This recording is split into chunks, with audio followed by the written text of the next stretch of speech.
Hello বন্ধুরা, আজকে আমরা কয়েকটা মন্দির ভিজিট করব। তো কোথায় কোথায় যাচ্ছি, কোন কোন মন্দির ভিজিট করছি দেখতে হলে পুরো ভিডিওটা দেখতে হবে। গিরিশ পার্ক মেট্রো থেকে বেরিয়ে হাঁটতে হাঁটতে আমরা চলে এসেছি প্রথমেই বৈকুণ্ঠনাথ টেম্পল। এই বৈকুণ্ঠনাথ মন্দিরটা আছে গণেশ টকিসের কাছে। পোস্টার এখানে আছে সেই সাউথ ইন্ডিয়ার ফেমাস বৈকুণ্ঠনাথ মন্দির। তো বৈকুণ্ঠনাথ মন্দিরের ভেতরে ফটো তোলা বারণ, তো তোমাদেরকে এখান থেকে দূর থেকে ভিডিওটা জুম করে দেখানোর চেষ্টা করছি। দেখতে পাচ্ছ এই যে মন্দিরের ঠাকুরটা আছে, তো ঠাকুরটা দেখানোর চেষ্টা করব তোমাদের জন্য। আশা করছি তোমরা দেখতে পেরেছো। ছোট্ট জায়গার মধ্যে খুব সুন্দর করে বানানো হয়েছে মন্দিরটা, একবার ভিজিট করতে পারো। ঘুরতে বেরিয়ে খাওয়া দাওয়া না করলে চলে নাকি বন্ধুরা, তাই আমরা একটু এখন খাওয়া দাওয়া করে নেবো। হাঁটতে হাঁটতে আমরা এখন চলেছি মিয়ামোরের স্টোরের দিকে। দেখতে থাকো বন্ধুরা। ওরা দুজন নিয়েছিল পনির টিক্কা আর আমি নিয়েছিলাম চিকেন 65, আর সাথে নিয়েছিলাম 3টে শুভ নববর্ষ লেখা পেস্ট্রি। মিয়ামোর স্টোর থেকে বেরিয়ে এবার আমরা হাঁটতে হাঁটতে চলেছি আন্না গৌরীবাড়ির ওখানে পরেশনাথের 4টে মন্দির ভিজিট করতে।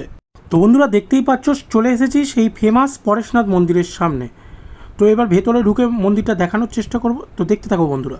তো ঢুকতেই ফার্স্টেই চোখে পড়লো ডান দিকে একটা খুব সুন্দর একটা পুল টাইপের রয়েছে, এবং বাঁদিকে মন্দিরটা দেখতেই পাচ্ছ, খুব সুন্দর শান্ত প্লেসটা। তো দেখতেই পাচ্ছ বন্ধুরা সরাসরি সেই সামনে পরেশনাথ জৈন টেম্পল।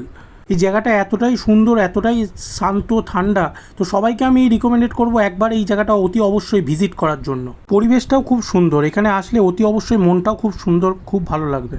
জায়গাটা এতটাই সুন্দর যে সত্যিই আমার খুব দারুণ লেগেছে। এবার মন্দিরটার চারপাশটা একটু ঘুরিয়ে দেখানোর চেষ্টা করব, দেখে নাও বন্ধুরা। এই যে দেখো প্লেসটা খুবই সুন্দর জায়গাটা। এখানেও মন্দিরের ভেতর ফটো তোলা বারণ, তাই বাইরে থেকে এই মন্দিরটা জুম করে দেখানোর চেষ্টা করব। এখানে ঠাকুরটা দেখা যাচ্ছে না, কিন্তু তাও জুম করে দেখানোর চেষ্টা করলাম, দেখে নাও বন্ধুরা। আশা করছি ভিডিওটা ভালো লাগছে বন্ধুরা। যদি এরকম আরও ভিডিও পেতে চাও তাহলে এখনই চ্যানেলটা সাবস্ক্রাইব করে দাও, আর যদি ভিডিওটা ভালো লেগে থাকে তাহলে লাইক কমেন্ট শেয়ার করতে ভুলবে না বন্ধুরা। এইসবের মাঝে নিজেও একটু সেলফি ভিডিও তুলে নিলাম বন্ধুরা, দেখে নাও বন্ধুরা। সেলফি ভিডিও তুলতে তুলতেই এবার বেরিয়ে পড়বো বাকি 3টে মন্দির ভিজিট করার জন্য। তো দেখতে থাকো বন্ধুরা, আরও 3টে মন্দির দেখাবো। এবার চলে এসেছি জৈনদের আরেকটা মন্দির, চন্দ্রপ্রভুজি মন্দির। এবার এই মন্দিরটার ভেতরে ঢুকবো এবং চারপাশটা দেখানোর চেষ্টা করব। দেখতেই পাচ্ছ দুই দিকে সারি সারি দিয়ে গাছ আছে, আর মধ্যেখান দিয়ে ভেতর দিকে মন্দিরে ঢুকে যাচ্ছি। দেখতেই পাচ্ছ বন্ধুরা সামনেই আছে সেই চন্দ্রপ্রভুজির মন্দির। তো এই সিঁড়ি দিয়ে সোজা উঠে গেলেই চন্দ্রপ্রভুজির মন্দির। তো এই যে সামনেই দেখতে পাচ্ছ চন্দ্রপ্রভুজির মূর্তি রয়েছে।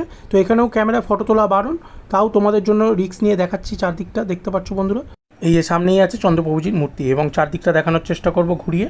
তো দেখে নাও বন্ধুরা। এবার এইখানে দাঁড়িয়ে ওই পারে দেখতেই পাচ্ছ পাশেই আছে পরেশনাথের সেই মন্দিরটা দেখা যাচ্ছে সরাসরি। এবার এই মন্দিরটাও গোল করে ঘুরিয়ে দেখিয়ে নেওয়ার চেষ্টা করবো লাস্টবারের জন্য, দেখে নাও বন্ধুরা। এবার আমরা চলে এসেছি শ্রী জৈন সীতাম্বর দাদাজি কা টেম্পল। মন্দিরটার বাইরে থেকে ফার্স্টে দেখানোর চেষ্টা করব, দেখতে পাচ্ছ বন্ধুরা। তো খুবই সুন্দর, খুবই বড় মন্দিরটা। তো ভেতর দিকে গিয়েও এবার দেখানোর চেষ্টা করব। এই যে দেখতেই পাচ্ছ এখানে ঢোকার মুহূর্তেই ফার্স্টেই এখানে খুব সুন্দর কারুকার্য রয়েছে, খুব সুন্দর দেখতে লাগছে। দিনের বেলায় অলরেডি তোমরা এই মন্দিরটা অনেকেই দেখেছো সোশ্যাল মিডিয়াতে, তো সেই জন্যই সন্ধ্যেবেলার দিকটা একটু আসার চেষ্টা করলাম, লাইটিংটা এবং রাতের দিকটা কেমন লাগে সেটাই দেখানোর জন্য। আশা করছি ভিডিওটা ভালো লাগছে, এবং লাইটিংটাও খুবই সুন্দর দেখতে লাগছে। এবার মন্দিরটার চারপাশটা একটু ঘুরিয়ে দেখানোর চেষ্টা করব।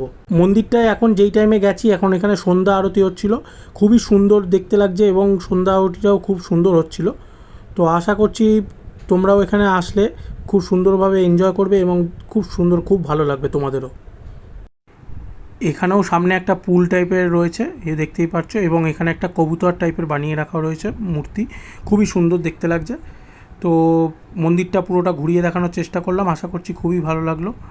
এবং দেখতে পাচ্ছ এই যে এখানে কোনো মূর্তি নেই, এখানে সীতাম্বর দাদাজির পায়ের ছাপ রাখা রয়েছে।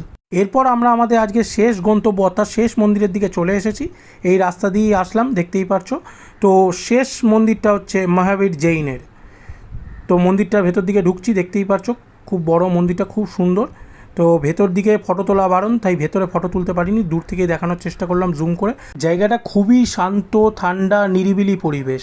তো অতি অবশ্যই বলবো সবাই একবার করে এখানে আসো, একবার ভিজিট করো, খুবই ভালো লাগবে তোমাদের। ফিরে আসবো আবার অন্য কোনো একদিন, আবার নতুন কোনো এপিসোড নিয়ে। তো বন্ধুরা আজকের পর্ব এখানেই শেষ করলাম। এরকম ভিডিও পেতে হলে চ্যানেলটা সাবস্ক্রাইব করে রাখো, বেল আইকন প্রেস করে রাখো। ভিডিওটা যদি ভালো লেগে থাকে তাহলে লাইক কমেন্ট শেয়ার করতে ভুলো না। থ্যাংক ইউ বন্ধু।